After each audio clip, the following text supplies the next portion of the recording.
LinkedIn Live session with Bet. And I'm really pleased today to be joined by Dan Fitzpatrick, the AI educator. And we're going to be talking about, again, our most recent report, The Rise of AI in Education, which we've done in association with Lenovo and Intel. Welcome, Dan. Welcome to this LinkedIn Live session. Duncan, thanks for having me. It's great to be with you and looking forward to jumping into this report. Yeah, you're a long-time supporter, fan, and speaker at Bet, and we're thrilled to have you back again in Bet January 2025 at the Excel Centre, 22nd to the 24th of January. If people haven't got their tickets, free for educators. So we're really excited to have you back. For people that don't know you, why don't you give us a little bit about your background and your experiences in education and what you're doing now? Yeah, of course. So, yeah, I'm a trained high school teacher. I worked in secondary schools. As you can probably tell from my accent, from the northeast of England. Trained in Manchester with United Learning, and then moved back to the northeast of England when I was working in secondary, and then moved into further education after that.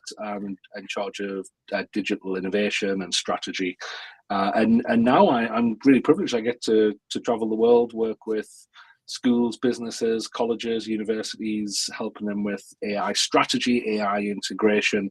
Probably about half my time's over in the United States and the other half my time here in Europe. That's great. You're fully versed in everything AI. I know that, having caught up with you a few times before and seen the stuff that you've done at Bet. It's of no surprise to us that this report has been one of our most downloaded pieces of content outside of some of the classic Bet things that the people need to go and attend Bet. So it's really caught the interest, caught a bit of national press as well. So by every dimension and metric, this is a hot topic. I want to dive in straight away to some of the report stats that we've got and pick out some of the things that I think were particularly interesting to me, and I would love to get your opinion on them, Dan. The first thing is that at the moment, when we surveyed 1,000 teachers in England and Wales for this using YouGov, 31% of teachers surveyed said that their schools had implemented AI in some way. I thought this was quite encouraging because I think that there's still some nervousness and there's still lack of understanding. There's still probably some schools and teachers are waiting for a bit of governance, a bit of guidance around this. So I was quite encouraged by 31%. Yeah, me too. I think that number has grown a lot in my experience over the last 2 years. I still think we've got a lot of work to do there, especially considering that a lot of these tools can really help teachers, and I know you'll want to get into that and how they can exactly help. But when I see that, I think there's a lot of teachers out there who aren't getting the benefits as well. So I'm excited for more teachers to come across these tools. But yeah, I guess I probably, in terms of technological embracing technology, I imagine, and I don't have the stats to back this up, but from my time in ed tech, that it's probably one of the fastest growing technological use among teachers, and it's obvious why. Yeah, and there's probably a percent of teachers or a proportion of teachers that are using AI but may not know they're using AI. Some technology products really shout about having AI within their applications. Some less so. It's working in the back, processing things, helping in different ways that some of the more sort of consumer-related tools we're using, be it Netflix, Amazon, that we don't know how much AI machine learning is being used in those. So it's probably a bit more prevalent than that statistic reveals. Oh, absolutely, and I think especially focusing on the last 2 years of kind of the rise of generative AI, I think we'll probably find that statistic kind of tells us the schools who have implemented it on a kind of systemic level, I guess, who've maybe done some whole school professional development on it and asked teachers to explore these tools. But I imagine there'll be a lot more teachers who are using it individually, and I think that's primarily because a lot of these tools are are created for the individual. Now, in recent months, we've started to see kind of enterprise layers be added onto these tools, but originally they were just kind of for the individual. And so I find a lot of the time when I'm in schools that the school might not have talked about it yet with their teachers, but there'll be a lot of staff. In fact, that percentage, I always ask if I'm in a school, like just a quick hands up who's used it before. And that tends to hover around 90% now. Now, it's a very different story when I look at, well, who's using it on a day-to-day basis. And again, I know we'll have a look at some of those reasons. But yeah, I think there'll be a lot of individuals and also some individual teachers who might not necessarily want to admit they're using these tools as well, which I find quite a bit. Yeah. So moving on to the next sort of data point, this one maybe was a bit more worrying to me. Of those that are using AI, of that 31%, 34% said they'd received no training from the school at all. And there's another piece of work we did measuring how many hours of training teachers are getting in terms of technology training, and it's hovering around 4 hours, I think. This is, I've a couple of times referred to AI as a weapon of mass production. I mean, it really can. You can see the benefits and the outputs or the outputs in terms of productivity for a lot of things, or time savings. But it has to be used effectively. So, no training, 34%. I find that a little bit worrying. Yeah, I see. I'm probably opposite of you on this one, in that I think it's I think. So what's the reverse of that? 66%? Is that right? Yeah, 66%, yeah. 66% have had training, which is quite phenomenal, actually. I find, yeah, I think for 2 years into this generative AI wave, I think that is quite impressive. Now, obviously, there's big conversations there around the extent to that training. Like you just said, there 4 hours, and I assume you meant, like, is it 4 hours on just all technology, not just artificial intelligence? And you're right. So I'll dig into that a bit more. So 49% said they found the tech training they received from the school helpful. 12% unhelpful. But yeah, that's around the sort of 61% of saying, well, I have received something helpful or not. 5% don't know. So maybe they were being trained in something that uses AI and they found that later. But yeah, it's around that 60, 61, 66% that have sort of had some training. And the majority found it helpful, which is, yeah, as you say, maybe I should look a bit more glass half full than, or 3/4 full than empty. Yeah, I think I suppose I've been in a position where I've watched that number increase. So I remember stats coming out, especially from the United States earlier this year, which had that number at a lot lower rate. And the majority of teachers in the United States not having any training. So I suppose I'm looking at it in that context, and that it's clearly increasing. So I suppose it's going in the right direction. The next data point I wanted to move on to what extent has using AI within your job increased or decreased your workload? And as I said, I think this could be the big win for AI in its early stages, covering a lot of those administrative tasks that teachers maybe don't enjoy so much, to allow them to free up time on teaching and classroom activities.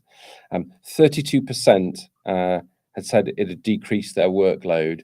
And I think initially, again, I was probably a bit disappointed, but it was never going to be a slam dunk 100%, of course.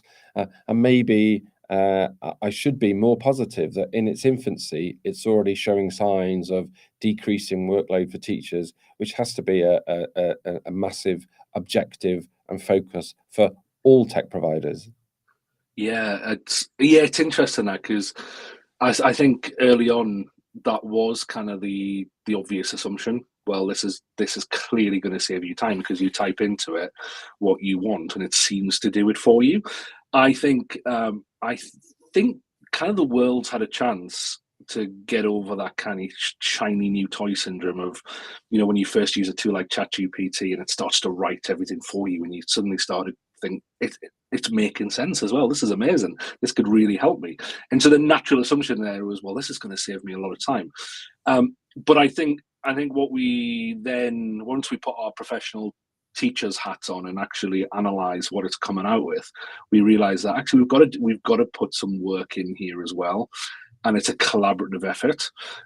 Now, some of these tools save a lot of time. I think we're probably looking at more like the very admin side of the work for a teacher. So, for example, the example I normally use is a risk assessment. So I think if you ask it and give it the detail, a tool like ChatGPT will do probably about 95% of the work of a risk assessment for you. Now, risk assessment is going to be a legal document, so you're going to want to check over it. You're going to want to double check it, make sure it's all good.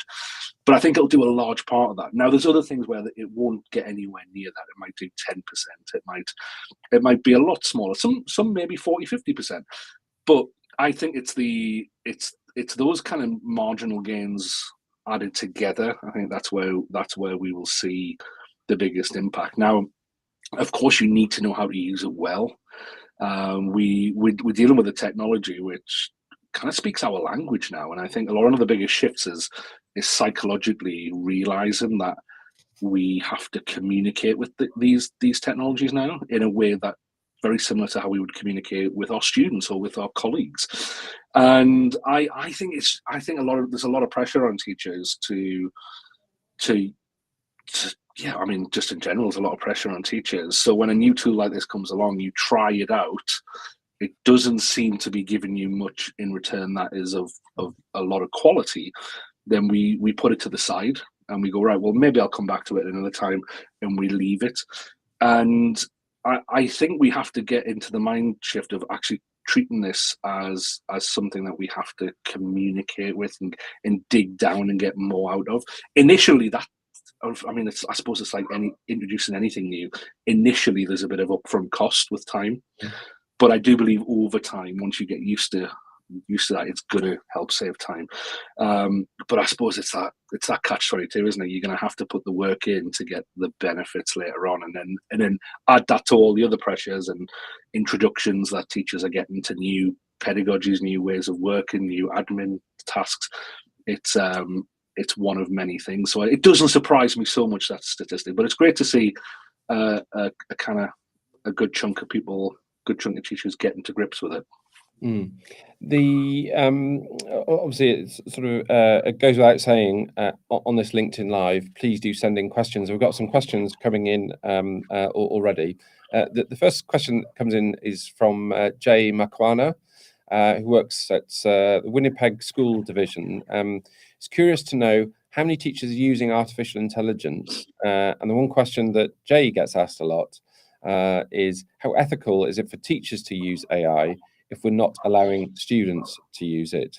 Look, if I'm judging anything by my own children, they're using it already, right? I assume 100% of them are using it already. That might be true. That's my stat from a sample of a very small, but yeah, it's a good ethical question. There are some data points that sort of reflect that. I think it comes out as a big fear within teachers that will be the biggest thing about AI. It will make cheating, more prevalent and more difficult to spot. But I think for me, it feels like the internet, cloud computing, AI, this is coming, it's going to happen.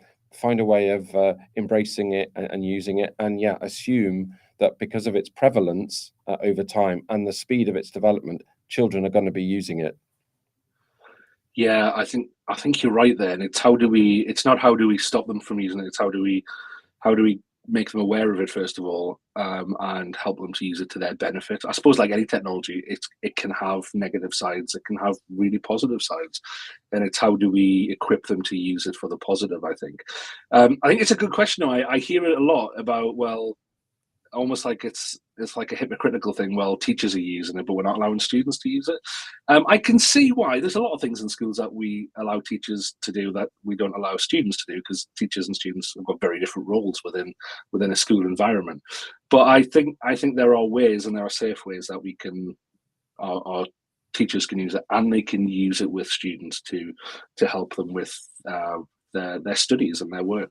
And there's some great tools out there that we can use with students that abide by data privacy conventions in the United States, in Europe, and in the UK. So there's tools out there. I think we should explore them.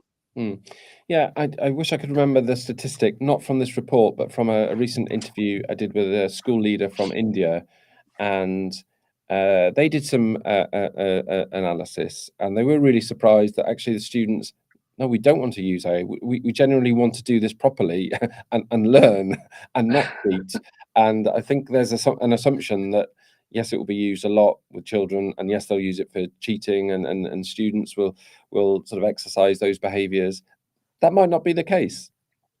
Yeah, I one of the things I do, so if I'm working with a school district or a school or a trust, I try to do a session where we get some of the teachers and some of the students in a room together, and we do a bit like what's called in design thinking empathy mapping. So we kind of, instead of just assuming we know what the other party is thinking and feeling around AI, we actually do an exercise where we figure it out and we ask questions and we dispel the myths. And one of the things that always comes across is that actually students have got a lot of concerns about this technology, whether it be their future work and what they're going to do for work if AI becomes ubiquitous, and things like, it's interesting. I was working earlier this year with a Catholic diocese of schools in upstate New York, and I remember doing this session, and one of the students, and it struck me because I wasn't expecting, but one of the students said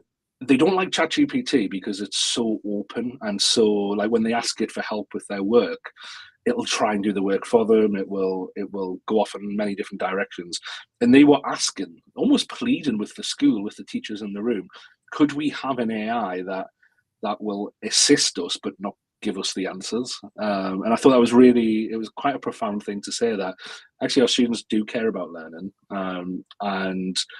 but they also want tools to help them. And if AI can help them, they want those tools as well. Yeah.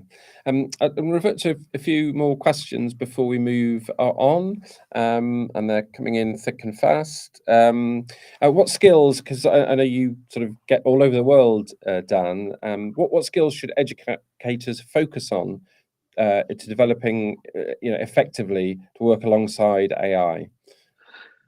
Yeah, I think kind of like I've alluded to already, it's the same skills that you need to work with colleagues and to work with students.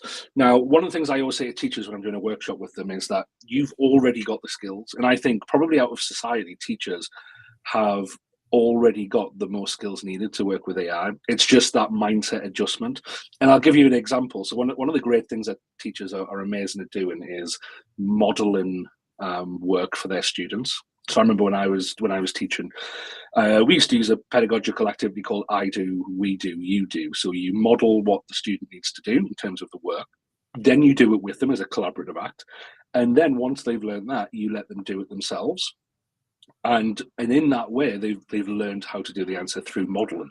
Now you apply that to an artificial intelligence tool, and you say to the AI, right, this is what I want you to do. Here's an example. You upload an example of it, something you've done in the past that's of high quality.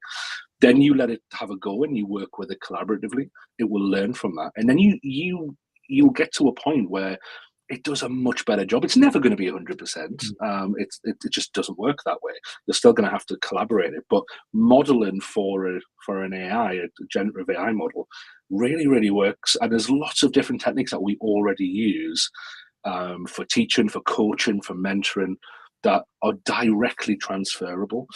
So I think it's tapping into that, really. And there's lots of other kind of like little techniques we can use. I've got a prompting framework called the Prepared framework, which is kind of lots of different techniques based on research that you can use. So for example, you can ask it to ask you questions. So you, instead of just telling it everything, say to it, can you ask me some questions that you think will assist you in writing a better response? And it just kind of, I suppose it's just meaningful ways of trying to get a dialogue, because, and I think we forget, these these tools are chat tools. They're not transactional, do this for me, thank you very much tools. And just like with a human, you have to kind of talk to each other. You have to build a relationship to get the most out of each other. And it's very similar. So, and that comes through chatting with it and playing with it and seeing what you can do, which is granted, coming back to what we said before, a bit time consuming. Yeah, sure. But once you get into that mindset of how this new technology works, that's when the benefits start coming. Just gonna we'll keep the questions coming. There's one that I think I can answer, that's coming from Mark McNeil. Do you have any data points on how many teachers are mostly using the base large language models, ChatGPT, Claude, etc., versus the education-based AI models, i.e. Magic School? I've got a quick answer for that in terms of our report, Mark. No, we don't have that data, but I think it's really interesting. And I think that actually sort of focuses on maybe a big area of fear, is that the large language models are so open. You're not sure of all of the other inputs and what the outputs are going to be, whereas those things that are condensed much more within a school system, and we're finding, I've got some time to spend in the future with the lead engineer for AI development for New York schools. So they're obviously thinking, well, we need to develop our own. If we're going to keep all the data secure in-house and make sure we're managing the inputs and the outputs, we're going to build something ourselves. But I think school-based products probably not as popular, haven't all got the marketing spend that ChatGPT have. But I think that there's going to be real strengths and a really bright future for those emerging. And they're the things that schools will start trusting.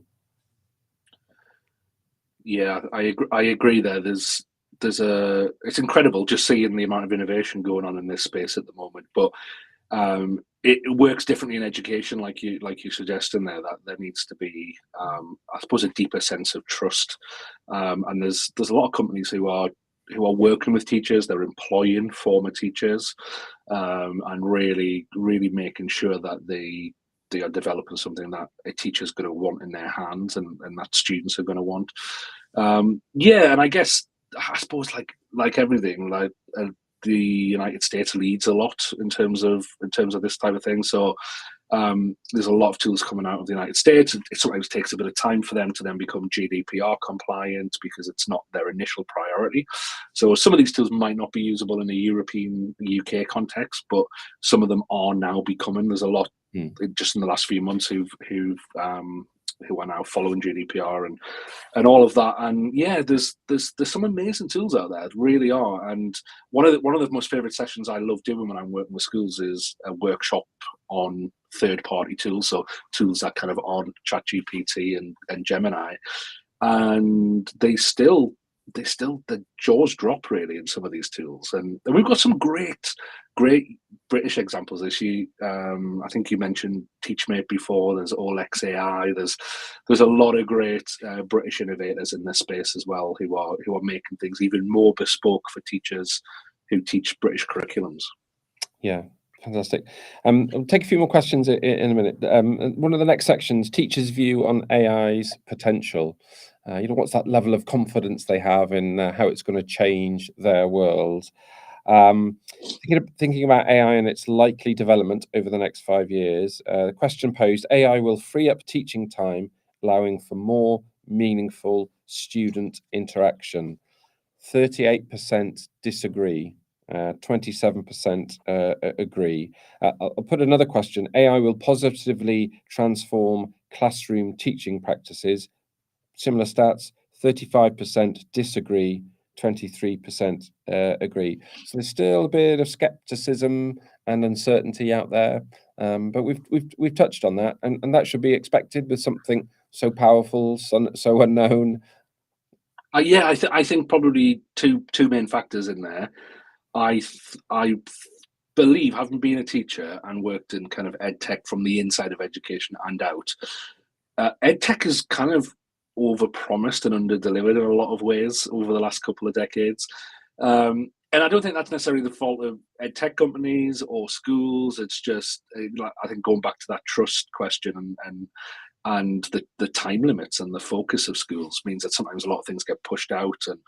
But I suppose another shiny new toy comes along. Okay, it's a bit different. It's AI. It functions differently, but the same kind of hype could be surrounded by. Well, this is going to revolutionize what we do. This is going to, and I think that can draw out negative reactions like, "Oh, here we go again, another tool that's going to save me so much time." But actually, will it? I think I really believe in it. It's why I do this work, that it can. But I think there is a huge piece there on how the individual school integrates it and the culture in which it integrates. I think that it has to be ready for it at the same time. Yeah, and I think the second half is we're dealing with what we know. So whenever you ask questions like this, it's based on what people know. And at the minute, a lot of people know this type of AI to be going on to ChatGPT. And if you think about it, of course, like essentially a WhatsApp conversation, is that really going to revolutionize education, or what? Like, it just doesn't even make sense. It sounds strange. An automated WhatsApp conversation revolutionizing education? What? Like, that's crazy. But I think, and I suppose it's kind of my job really is to be thinking what's coming, what's being worked on behind the scenes, and what could be coming through over the next few years. That's not like crystal ball, let's predict what's going to happen, but what's actually being worked on. And there's some amazing technologies being worked on behind the scenes that we'll probably not see for the next few years. And I think asking that question in a few years' time could elicit a different response.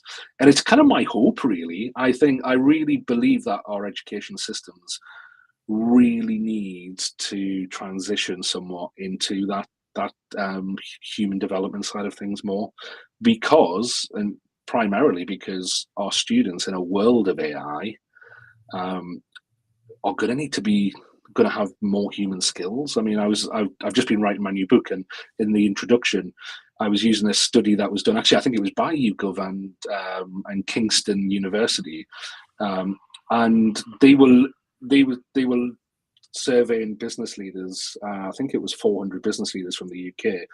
Not many of them thought that students who were coming from the education system would actually be able to survive long in an AI environment within the workplace because of the skills.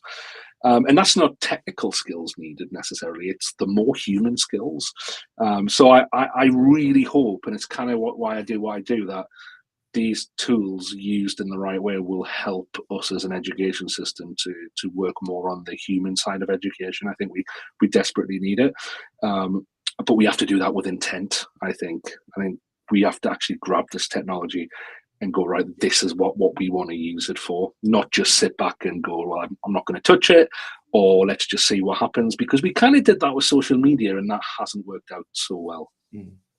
Your mention of skills, Dan, almost makes us look like we're professional, because the next question that's come in is about how we can upskill all of our students nationally, given the huge division in availability and quality of digital hardware in the schools. I'll call out this person. It comes from Kate Bridge.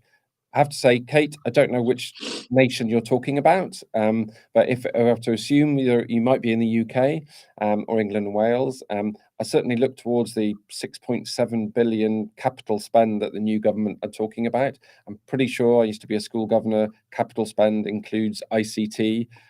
So I'd encourage every school to be looking at that and seeing how they can get their hands on that and making hardware available for everybody, because that is, and you know, as a country we were caught out during COVID, clearly a unique challenge, but it really shone a light on the gap, the digital divide between various cohorts of children in various economic groups and regions all over the country. I don't think BET can solve this. I feel like it's a thing that only governments can solve. This government is putting more money into schools. That's clearly to be encouraged and applauded. But it still is a challenge. It starts with the hardware. Yeah, and we've got problems coming up, haven't we, with a lot of devices that were given out during COVID will be coming to end of life in the next 2 or 3 years, if not sooner. So the state we're actually in at the moment could get worse if investment isn't brought in terms of the access to technology, and especially with, I think, and there are many reasons for this, that we are banning mobile phones in schools, and I think there are many amazing reasons to do that. But if we're going to do that, we're going to have to replace it with something like maybe a device on the school domain, because we still need to build those skills. We can't just, and I suppose it's kind of like some of the points of view of AI that we've touched on. We can't just pretend it doesn't exist, especially when our students have got to function in that world. They're going to need the skills to be able to, not just for work, but skills for life, so that they can deal with mental health while using these tools, and they can use these tools to communicate in a sensible and healthy way.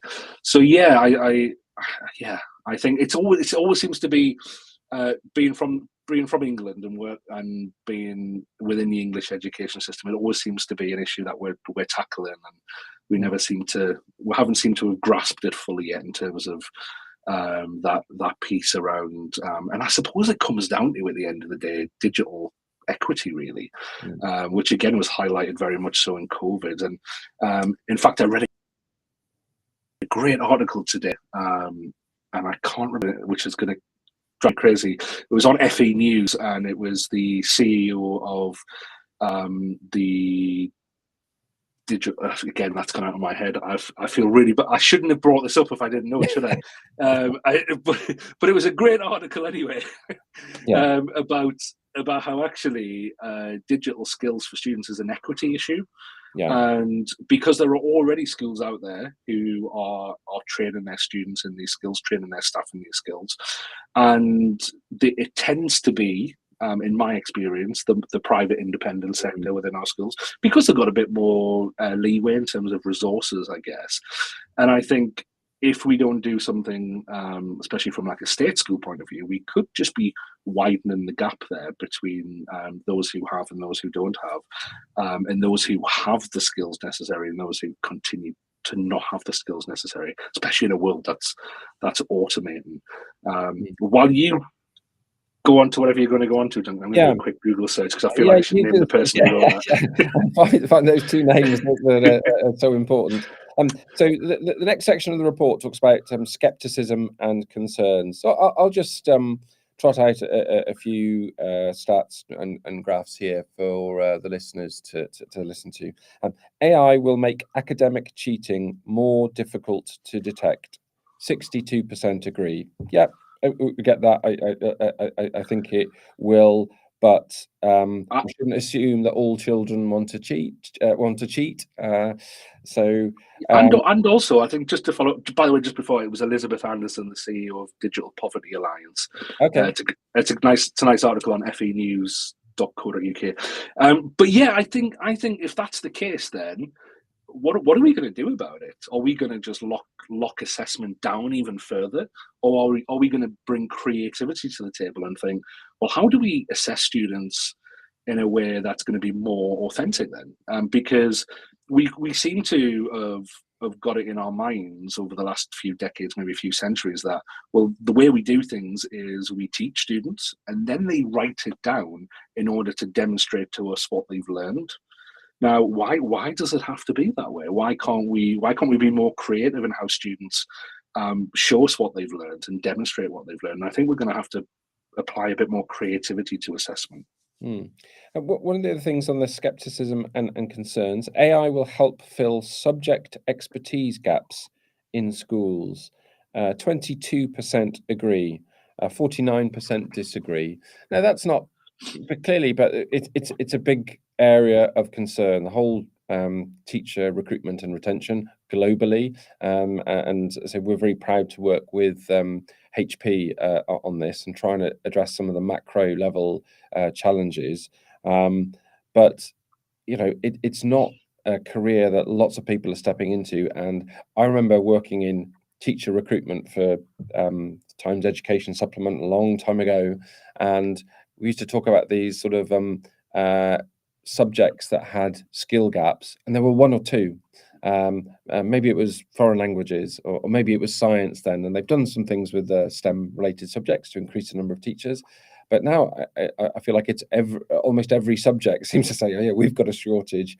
And can AI address some of those? Is it going to allow teachers in similar subjects to cover, and some of that sort of deep subject expertise, can that be brought at scale through AI?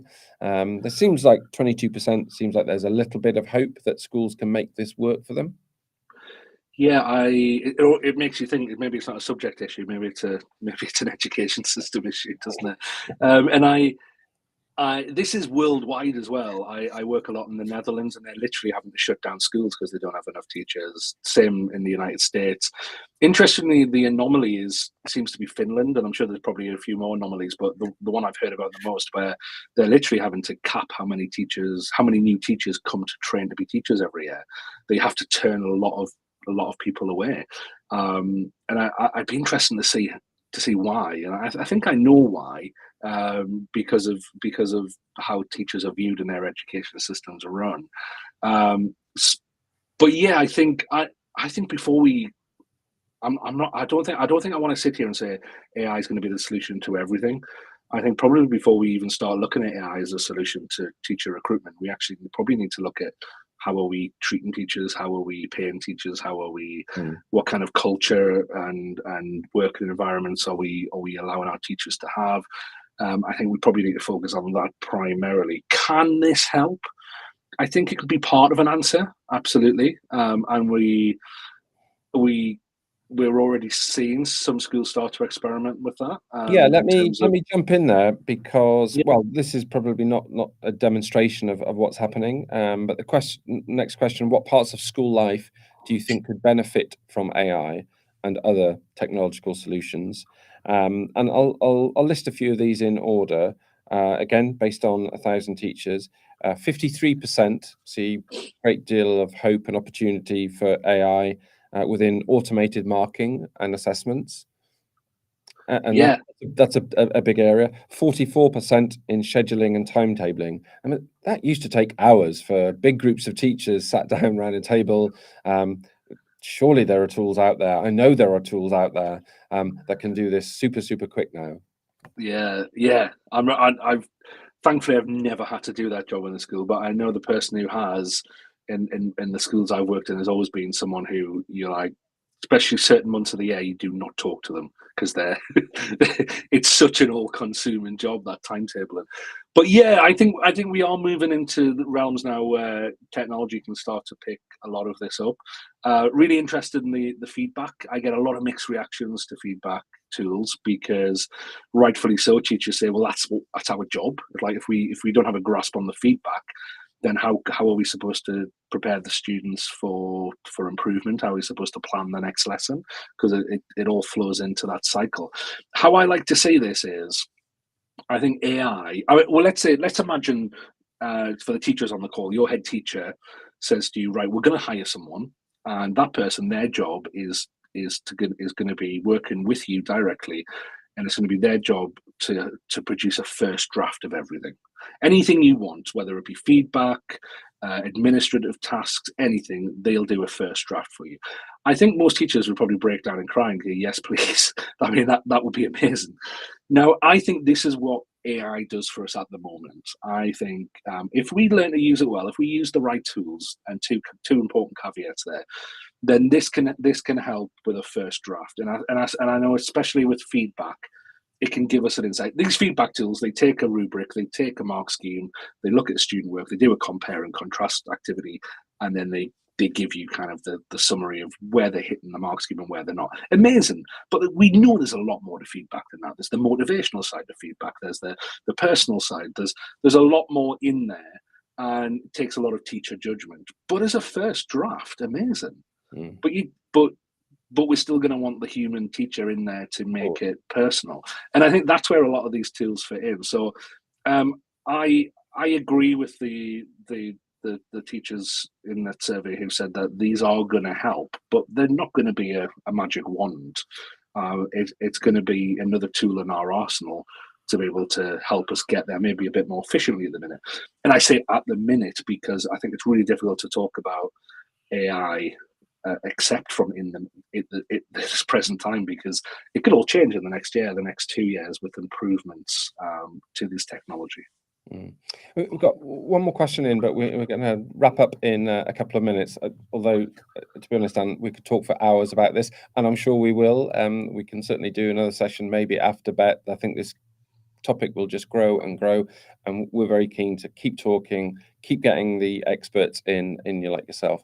But somebody sort of wrote in it and sort of questioned that they believe their school should have its own AI policy and should be drafted, revised over time with additions, not unlike a safeguarding policy, a mobile phone usage policy, all of these policies that schools have.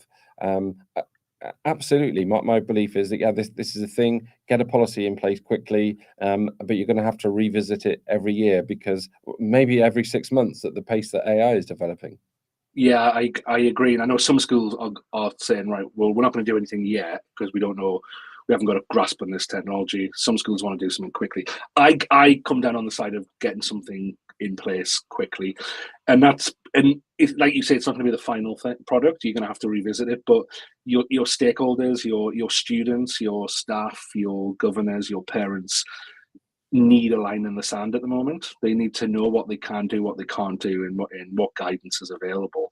And I think drawing up, even if it's just I know a lot of school policies that will even just be almost like a cover page to point to existing policies, because a lot of this is covered in existing policies in terms of fair use of the internet, in terms of academic integrity. So, but it just puts it in the context of AI, because there's a lot of questions around that. And in fact, I was working earlier this year with Shrewsbury School.